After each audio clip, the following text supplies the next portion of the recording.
Today's topic is, what are 5 common writing errors that drive editors and agents crazy? If you've got 5 minutes, I've got 5 tips for figuring out if you're making those errors.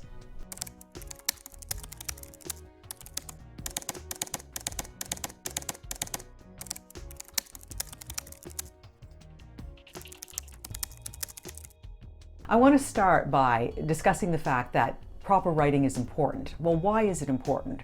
Well, we have rules of our language. We have grammar, punctuation, syntax rules, so that we can all communicate with one another, so that we can all be clear about the message that we want to convey. Because changing any one of those things, in fact, changes the meaning. You might wonder if it's not possible for you to break those rules. You've probably read lots of pieces of literature where they break those rules. And absolutely you can break those rules, but you can't break them until you know what they are. One of the other reasons why it's very important for you to learn to write properly is that improper writing pegs you as an amateur in the eyes of agents, editors, and make no mistake, also your readers. You don't want to be pegged as an amateur. You want to be professional in everything you do. Well, we all know that there are lots of grammar rules. Well, today I want to zero in on 5. These are 5 that drive editors absolutely crazy. And as a writing professor at university myself, these are some of the things that I've seen over the years that drive me crazy too. Let's play a game. I'll give you 2 sentences. You figure out which one is correct. And then I'll tell you which one is correct and how you can figure out the difference between the two. Here's number 1. The number 1 error that drives editors crazy is the use of I versus me. Here are 2 sentences. Which one is right? The coach asked Jim and I to stay late. Or the coach asked Jim and me to stay late. Well, here's how to figure it out. If you were to remove the noun Jim and just read the sentence that way, it will become very clear to you which one is correct. Would you say, the coach asked I to stay late? I don't think so. That's the incorrect one. Error number 2 that drives editors crazy is the use of dangling modifiers. Oh, your eyes are glazing over. Let me give you 2 sentences. You decide which one is correct.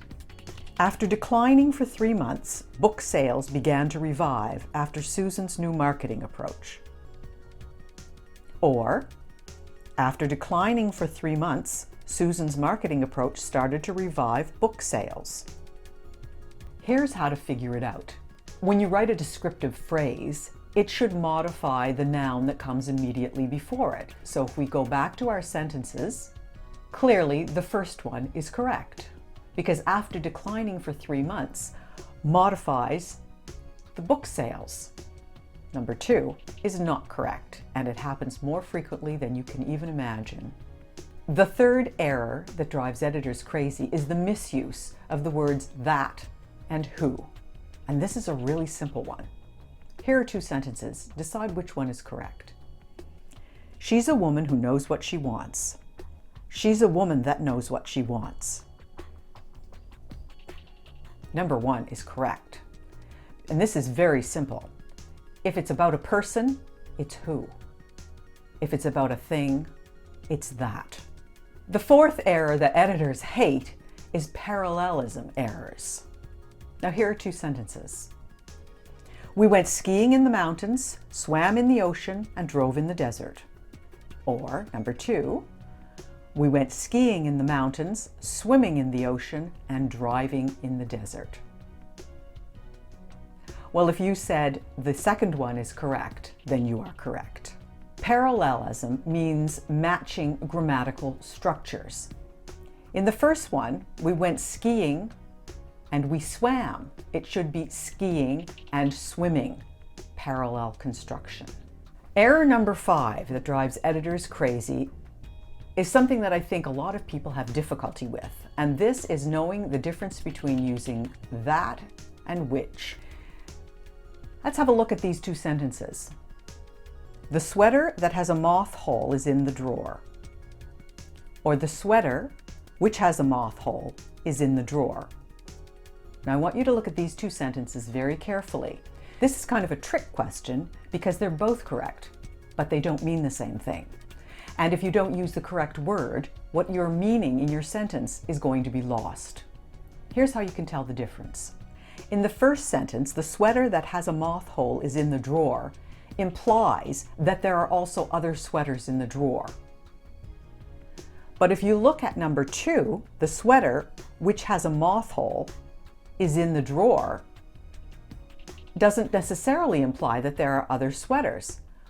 But it also means that if you took out the clause which has a moth hole in it, it wouldn't really change the sense of the sentence. You're just giving more description. In the second instance, it's actually referred to as a defining clause. A defining clause begins with the word which, and that defining clause can actually be removed without changing the overall meaning of the sentence. Okay, that's it for today's grammar lesson.